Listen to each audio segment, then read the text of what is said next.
Buonasera and welcome back to another episode of Cultural Talk right here on Il Global TV. We're very happy to have you back. It was stressful last week. Yeah. Don't tell him the truth, Vito. we didn't know what to do. Viewers, don't tell him. No, but it's nice to have you back.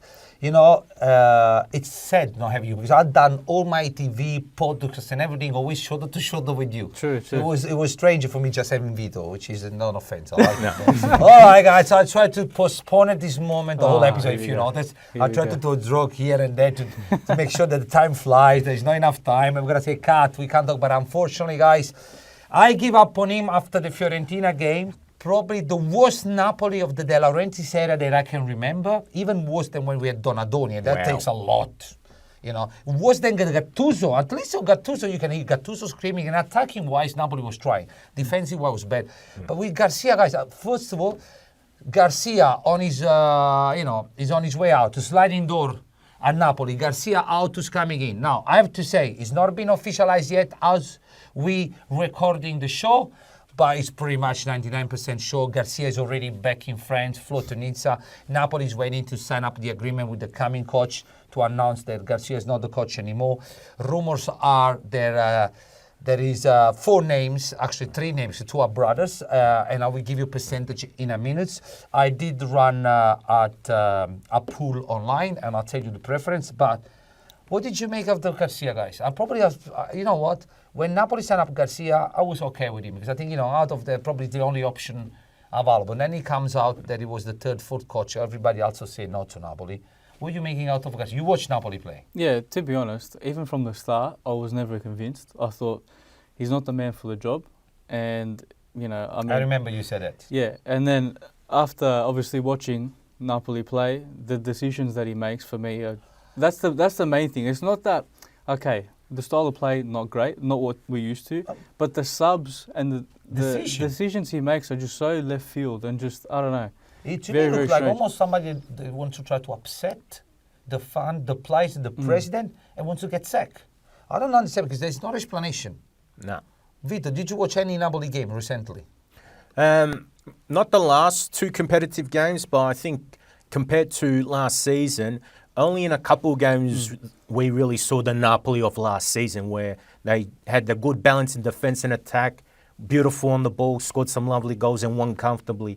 And this season there have been some games where, they're a bit open at the back or they don't look as imaginative when they're on the ball. So, yeah, Garcia, I don't think he's improved on Spalletti. He's clearly taken that team several steps back. Yeah. Okay, I got a surprise for you guys and for everybody and for all our followers. Roberto Stanziano, which is the press officer for the UANAM, which is the Unione Napoli club in the world, which also collaborate with lots of Italian radio station and TV, send us a video of a nice way of commenting about Garcia, which is probably better than me because I'm getting overwhelmed right now here. So better send this contribution from Roberto Stanziano so I can calm down awfully and then we come back in studio. Buongiorno agli amici di Melbourne e di tutta l'Australia.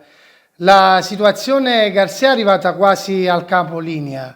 Si avvicina all'esonero del tecnico francese che paga i troppi risultati negativi nelle mure amiche al Maradona, lo stadio Armando Maradona, paga la mancata empatia con lo spogliatoio e con tutta la rosa azzurra. Il Napoli è sempre messo male in campo, gioca in modo confusionale, non è la squadra della passata stagione, la squadra che ha vinto meritatamente un grandissimo scudetto dopo 33 anni.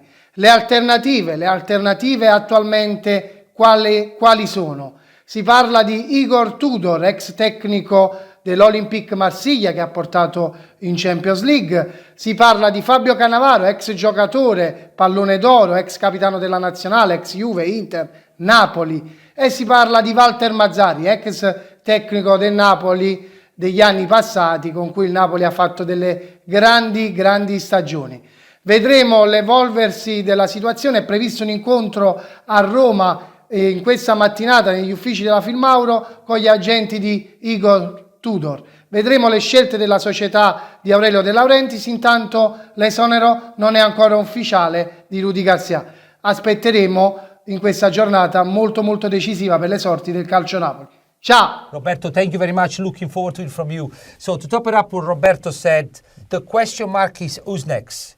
The rumors are Igor Tudor, Mazzarri, the Cannavaro brothers. Now, Igor Tudor, if he comes, would be a 2 years contract, 2.5 years contract, would be like a coach date replace. If Mazzarri or the Cannavaro brothers comes, it will be a traghettatore, I don't know what you call it. They will guide Napoli to June, and then in June we're going to get a coach to coach Napoli.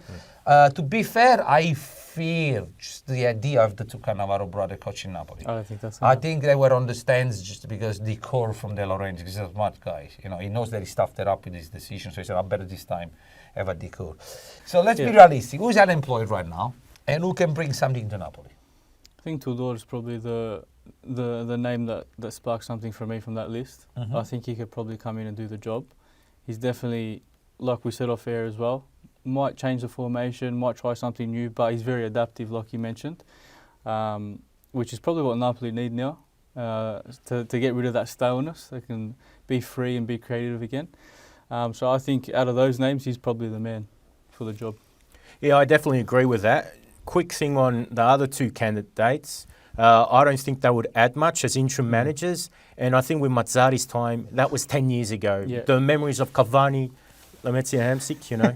He's going to There's tell some- everybody yeah. what time is it. Yeah, so... It's time to move on. Yeah, that's it. Time to move on. But Tudor, yeah, he'll add something. They'll be fun to watch, and they'll be a hard pressing team too. They'll work very hard, but also great to watch again. I tell you my opinion, I really, now out of those names, I start researching and I want Tudor. I'll tell you why I want Tudor. For 3 reasons.